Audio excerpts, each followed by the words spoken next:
Shalom saudara, apa kabarnya hari ini? Saya percaya saudara diberkati Tuhan, haleluya. Saya mau bagi hari ini mengenai, masih dalam seri hati, yaitu mengenai topik ketaatan saudara. Saya baca firman Tuhan di Matius 5 ayat 20-22. Ini perkataan Tuhan Yesus sendiri berkata seperti ini. Maka aku berkata kepadamu, jika hidup keagamaanmu tidak lebih benar daripada hidup keagamaan ahli-ahli Taurat dan orang-orang Farisi, sesungguhnya kamu tidak akan masuk ke dalam kerajaan surga. Ayat 21, kamu telah mendengar yang difirmankan kepada nenek moyang kita, jangan membunuh. Siapa membunuh harus dihukum. Tetapi, kata Tuhan Yesus, aku berkata kepadamu, setiap orang yang marah terhadap saudaranya harus dihukum. Siapa yang berkata kepada saudaranya kafir harus dihadapkan ke mahkamah agama.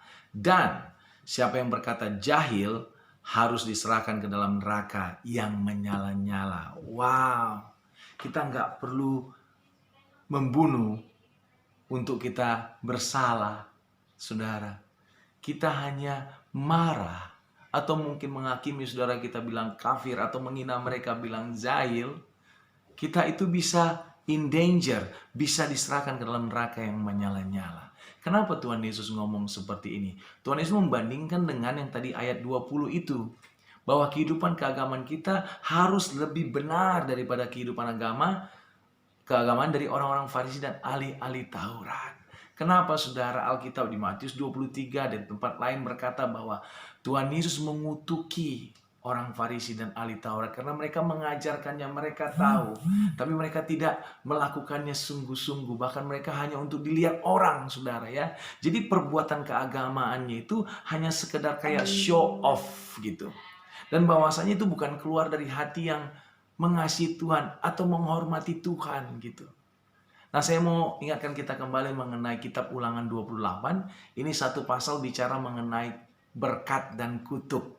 Di situ dikatakan di ayat 1 sampai 14, siapa yang melakukan semua hukum-hukum itu, hukum Taurat itu, akan diberkati, dan ada berkat-berkat ini, engkau akan naik, tidak turun gitu ya. Engkau akan selalu bertambah-tambah gitu kira-kira saudara. Tapi di ayat 15 sampai ayat 68 lebih panjang lagi, ayat itu bicara mengenai kutuk. Jadi kalau kita tidak melakukan semua hukum-hukum itu, kita akan dikutuk. Mungkin orang Farisi ahli Taurat dan mungkin juga kita saudara bisa seperti itu saudaraku ya.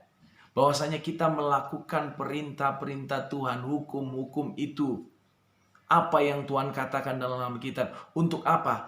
Kadang-kadang kita terjebak. Kita melakukannya supaya menghindari hukuman, menghindari kutuk, dan supaya kita diberkati. Gitu. Dan mungkin seperti itu supaya orang lain lihat kita, bahkan kita pelayanan supaya apa? Supaya populer, supaya bisa mendapat, ada yang supaya kaya saudara ya, supaya dapat duit, supaya dapat nama gitu ya. Kalau kita melakukan itu hanya untuk sekedar melakukannya, bukan karena motivasi yang benar, yaitu yang Yesus bilang tadi. Engkau nggak perlu membunuh, tapi engkau marah sama saudaramu. Bahkan di 1 Yohanes 3 ayat 15 berkata seperti ini. Kalau engkau membenci saudaramu, engkau adalah seorang pembunuh. Wow, saudara. Tuhan Yesus datang sedang mengkoreksi pandangan ini. Dari awal, kitab Taurat, tulisan para nabi itu dibuat atas motivasi apa? Saya mau katakan atas motivasi hati. Matius 22 ayat 37 sampai 40 Tuhan Yesus berkata seperti ini. Kasihlah Tuhan Allahmu dengan segenap hatimu, dengan segenap jiwamu, dengan segenap pikiranmu. Itulah hukum yang pertama dan terutama. Dan hukum kedua yang sama dengan itu adalah kasihlah sesama manusia seperti engkau mengasihi dirimu sendiri. Dan ayat 40, di atas kedua hukum inilah tergantung. Di atas perintah inilah tergantung. Apa saudara? Hukum-hukum Taurat dan kitab-kitab para nabi. Jadi ketika hukum itu ditulis, ketika kitab-kitab para nabi ditulis, motivasinya apa? Motivasinya adalah hati yang mengasihi Tuhan dan mengasihi sesama. Jadi waktu kita berpuasa, waktu kita melayani, waktu kita hidup benar, berusaha hidup kudus. Bukan supaya kita diberkati saudara. Bukan. Nggak ada yang layak kalau karena itu. Tapi kita melakukan itu kenapa? Karena kita mengasihi Tuhan. Karena kita mengasihi sesama. Kita mengasihi sesama, kita pasti melakukan yang benar kepada mereka. Yang baik-baik, saudara. Kalau kita mengasihi Tuhan, kita pasti hidup kudus, saudara. Pasti. Karena kita akan terus melakukan itu karena dari hati. Tapi orang yang melakukan perintah-perintah itu kita perlu introspeksi. Apa motivasi hati kita?